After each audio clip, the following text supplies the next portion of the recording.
What's up, guys? Welcome back for episode 40. Today, we're going to be talking a little bit on Hokies Softball and how their season came to a close in the NCAA tournament. So, Virginia Tech Softball, they did make it into the regional round where they went to the UCLA regional out there in Los Angeles. Game one, Virginia Tech was scheduled to play against San Diego State University, the Aztecs, and they started off their tournament run really well. 12 hits for 5 runs. Pretty much everyone across the board was involved, but a couple players really shined, especially at the plate. Addie Green had 3 hits and 4 at-bats, accounted for 1 run and 1 RBI for the Hokies. Emma Ritter, she also had 2 hits in 4 at-bats, and Cordy McMillan had an RBI double, so those 3 really stood out to me personally. Tech, they were cruising comfortably through this first game in the tournament. They scored the first run in the 3rd inning, then they added 2 more runs in the 4th, and 1 run each in the 5th and the 6th innings to slowly grow their lead. They did allow 1 run in the 6th inning to SDSU. It was on a single through the right side from Mac Barbara, which was one of only 3 hits for San Diego State University. Emma Lemley was in the circle, and as usual, she was cooking, just eating it up out there. Pitched a complete 7-inning game, her 13th win of the year.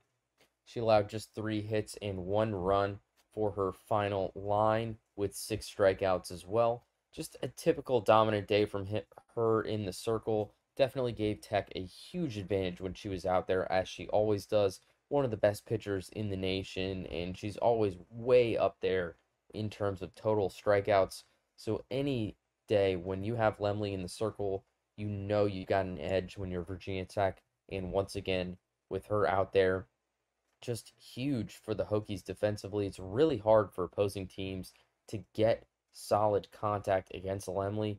And once again, just 3 hits from the Aztecs. Lemley did a fantastic job for the Hokies. Now, before we get into game 2, let's talk about today's video sponsor, BetOnline. BetOnline is your #1 source for the NBA and NHL playoffs this season. Every stat, every matchup, and even live odds while the games are being played.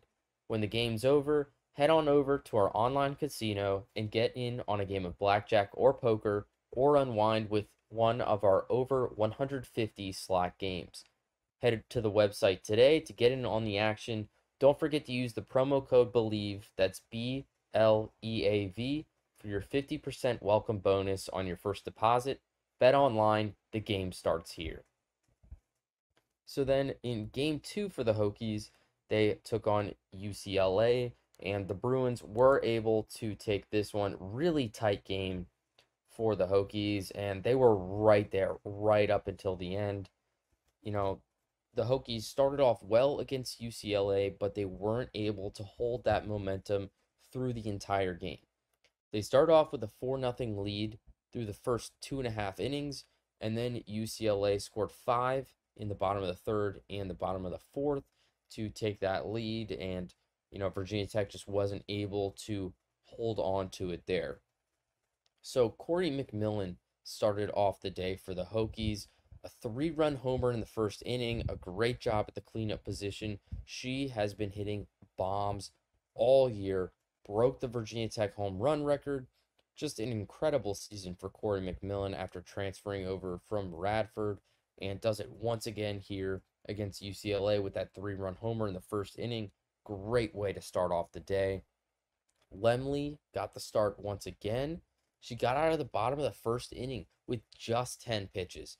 All 3 of them were popped up to different fielders, and a very efficient start to the day for Emma Lemley. Then moving into the 2nd inning, started out with a backwards K for Tech at the plate, but Kylie Aldridge walked, and Annika Rose got to the bag on an E4, so an error over there at second base. So the Hokies had runners on first and second with just 1 out so far.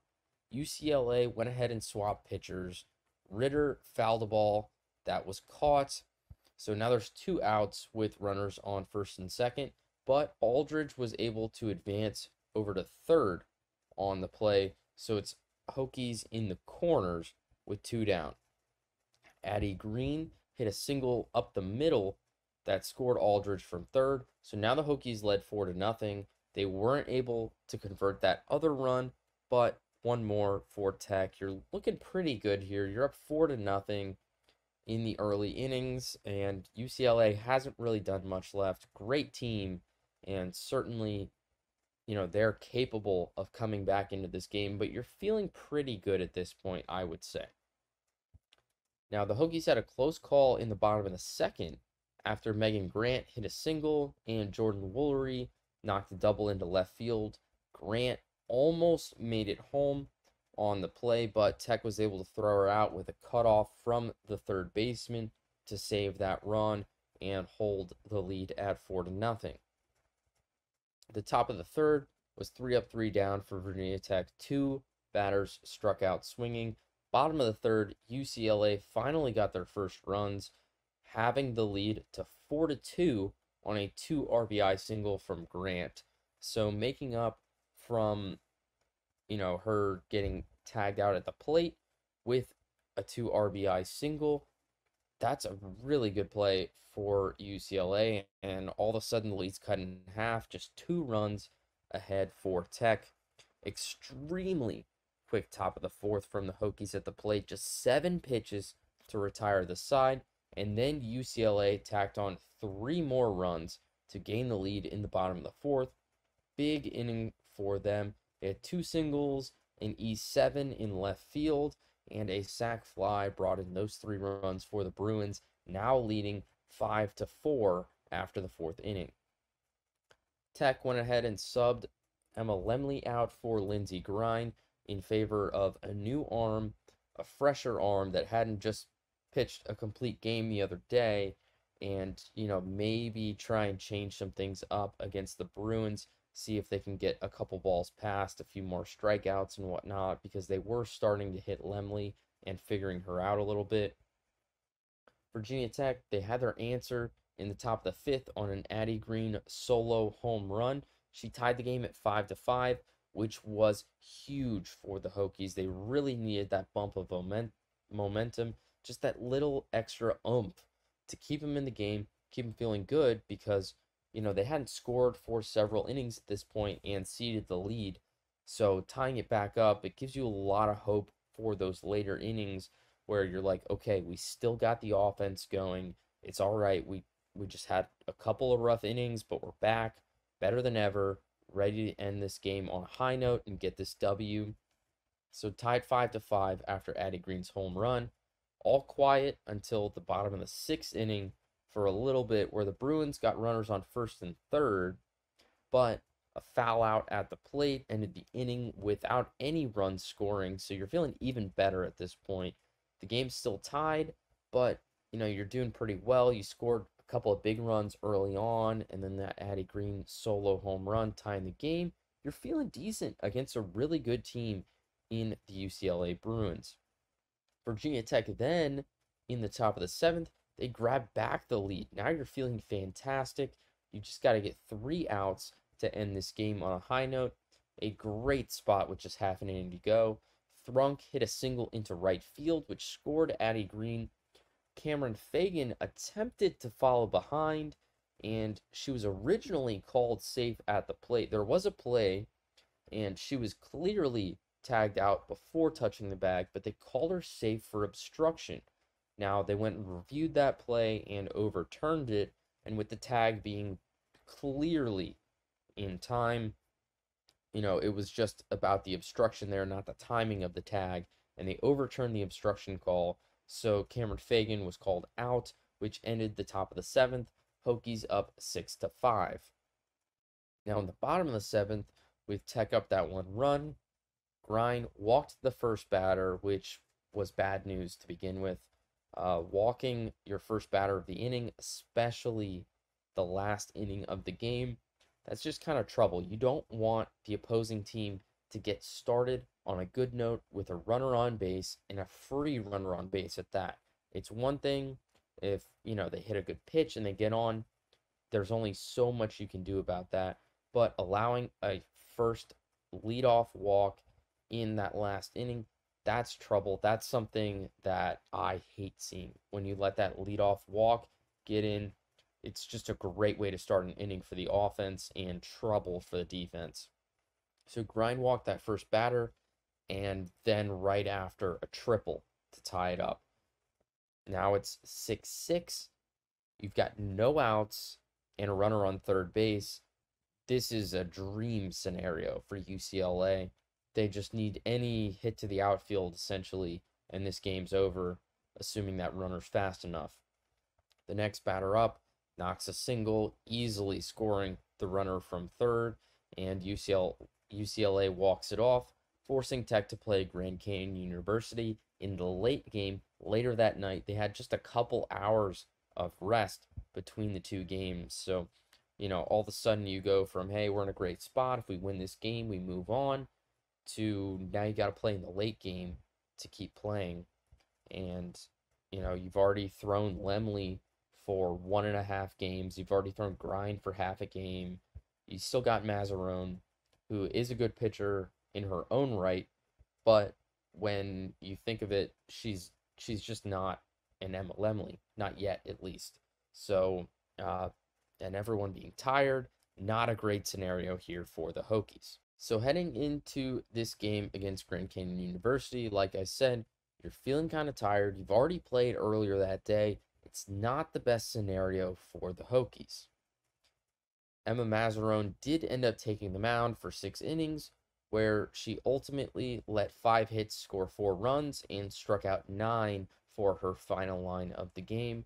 GCU came in quick and scored 2, a lead that they would end up holding for the entire game. They added a couple of insurance runs on there over the course of the game, but regardless, those 2 runs early on, it would have held them through the whole thing. The Hokies, they kept getting runners on base.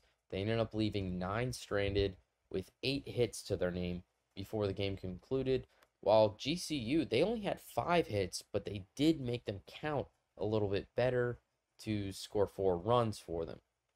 Kayla Rogers started things off for the Antelopes. She had a 2 RBI double to left field, which scored those first 2 runs early in the game.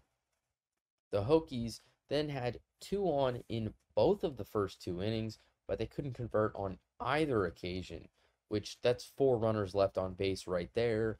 And, that would have played a huge role in this game, but they weren't able to get those runs into home plate.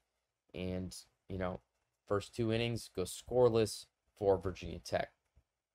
2 more slow innings from the Hokies paved the way for Grand Canyon University to keep some of their momentum. And then to start off the bottom of the 4th inning, a solo home run from Caitlin Dunkel. All of a sudden, the Antelopes are up 3-0. Not a great spot for the Hammerin' Hokies. They really need to get some offense moving here in this game. They want a chance to keep going. Tech did end up getting their first run in the top of the 5th inning. Green hit a sac fly into center to bring in Annika Rose from third, while Emma Ritter was on first base. McMillan and Peck were up after, so a good scenario there. And you've got bases loaded now with Ritter over on third, McMillan on second, and Peck on first now. Great scenario here with 2 outs, but Thrunk ended up striking out with those bases loaded. So that's 3 more runners left on the bases there. Just not great for Tech. You really need to score in a bases loaded scenario, but fantastic job from Grand Canyon to get out of that. That is a really tough situation to be in. Now you've got 2 outs, which is working in your favor, but bases loaded, you've got a fairly small lead at 4-1, where, a base hit to the outfield, you're probably looking at a 4-3 score at that point, still with 2 outs and at least 2 runners on the bases. That's a tough scenario for GCU, and congrats to them for getting out of it. That's pretty impressive, especially with Tech, one of the best hitting teams in the country. I mean, come on, that props to the Antelopes for getting out of bases loaded with 2 outs in a regional playoff game. That's impressive. So GCU Then after that, they've got all the momentum going for them. They add another run in the bottom of the sixth, a rough inning for the Hokies. The Antelopes, they got their first runner on with a single, who then stole her way to second base. And then two wild pitches got Groshon Kerr over to third base, and then the second wild pitch into home. Now they're up 4-1, which would go down as the final score. Virginia Tech, they needed 3 runs in the top of the 7th to continue. Emma Ritter walked on 4 balls for the first runner, and like I said in the last game, a leadoff walk in that last inning is huge. But Virginia Tech wasn't able to capitalize off of that at all. Addie Green struck out, Cameron Fagan popped up, and Corey McMillan popped up to end the game, and unfortunately end the season for Virginia Tech out in LA. But a lot of high notes for this year, a lot of honors when it comes to the ACC and several other outlets that give out their player honors. So in terms of the ACC, a couple of third-team players, Maya Luco and Michelle Chatfield, were both on the third team for the ACC, and Michelle Chatfield also was on the ACC freshman team. A great year from her. She was hitting the snot out of the ball. She's got a lot of power, and it's going to be awesome to have her for the next couple of years. She hit a ton of home runs this year, and I only see it going up from here. A great freshman year from Michelle Chatfield. Then the second team had Cameron Fagan, Emma Lemley, Bree Peck, and Emma Mazzarone. So 4 Hokies made the ACC second team, 2 Hokies made the ACC third team, and Emma Mazzarone also made the ACC freshman team, so 2 freshman team honors as well for Virginia Tech. And then the first team, Corey McMillan and Addie Green, both first team ACC. Great work from them. They were both phenomenal this year. Corey McMillan has a ton of power. Hit, I think, 20-some home runs this year. Ridiculous number from her. And Addie Green as well, just a lock to get on base. She's always getting on. Tons of doubles from her this year as well. Phenomenal season from Addie Green out there, the outfielder. And then just recently, a couple of All-American honors got announced lately. Michelle Chatfield and Corey McMillan got Softball America All-American honors, and Emma Ritter was a D1 Softball All-American. And then the NFCA All-Region team was also announced recently. Making the first team was Emma Lemley, Bree Peck, Corey McMillan, Emma Ritter, Addie Green, and Cameron Fagan. 6 Hokies on the NFCA All-Region first team, and Michelle Chatfield made the second team. So 7 Hokies on that All-Region team. Impressive stuff from the ladies on the diamond. Really great year from them altogether. Unfortunately, they just weren't able to get into the Women's College World Series. They're so close, and they've been right up there with the top competition for the last couple of years, but, you know, just a couple of rough games in the playoffs, and all of a sudden it's over in the regional round. I think they really had a great team to do it. They've got a lot of returners coming back, but they've also have a lot of seniors on these teams, a lot of fantastic seniors that won't be returning. So we'll have to see how they do next season with balancing it out. They really did pull in a great class. They've got a lot of fantastic bats and fantastic arms and gloves out in the field coming back next season, but some really fantastic ones as well that will be moving on. So, you know, if they can keep who they've got right now and add on some more talent through the portal and maybe a couple of other great freshmen, I think this team could be right up where they were this year once again, but they've got to just bolster their lines a little bit. They're losing some fantastic players. I mean, Bree Peck and Emma Ritter are great. They are always on base, it feels like. I mean, Emma Ritter pretty much doesn't strike out, like ever. So, you know, when you look at that, I mean, she just doesn't strike out. And then, like, Addie Green, great at getting on base. She's a great player in the field as well, really quick, got a great bat too. So, a couple of really big key players for the Hokies that won't be returning, but some fantastic players that'll be coming back. I mean, you've got Corey McMillan for at least another year, and with Emma Mazzarone and Michelle Chatfield, both making ACC teams and the ACC freshman team, bright future ahead, I think, for Virginia Tech, and some great pitchers as well. I mean, Mazzarone's been fantastic, and Lindsey Grine is still young in her career as well. So should be another really good year in 2025. Really looking forward to covering it with you all. But unfortunately, Virginia Tech season came to an end against Grand Canyon and UCLA the game before. But fantastic year for them. And props to the ladies. They really did put together a great season. And I think there'll be another great one coming up.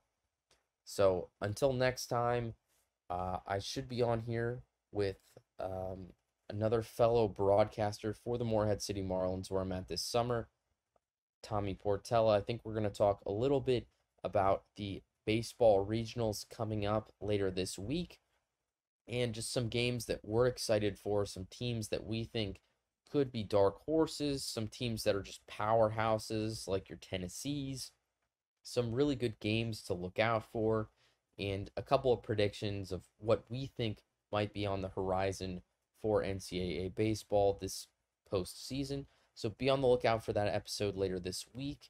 And until next time, come back and join the buzz.